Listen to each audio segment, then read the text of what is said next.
প্রতিদিন তো আপনাদের সাথে পার্সেল প্যাকেজিংয়ের ভিডিও শেয়ার করি। আজকে আপনাদের সাথে একটা আনবক্সিং ভিডিও শেয়ার করব।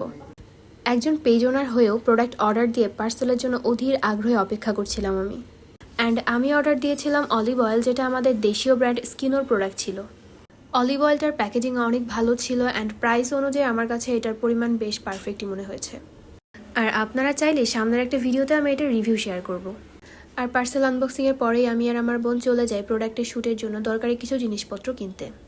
আমরা মূলত বেতের ঝুড়ি এবং জিপসাম দিয়ে তৈরি কিছু প্রোডাক্ট কিনতে যাচ্ছিলাম।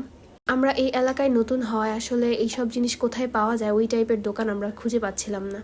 অনেক কষ্টে একটা দোকান আমরা খুঁজে পাই এবং দেখলাম ওখানে অনেক সুন্দর সুন্দর জিনিস আছে। দেখে তো মনে হচ্ছিল যে আমি সব নিয়ে চলে আসি। এখান থেকে আমরা একটা বেতের ঝুড়ি কিনি অ্যান্ড এখানে দেখলাম জিপসামের প্রোডাক্ট তেমন ভালো ছিল না। জিপসামের প্রোডাক্ট আমরা অন্য একটা দোকান থেকে নিয়েছিলাম, সেখান থেকে ক্লিপ নিতে আমরা ভুলে গেছি।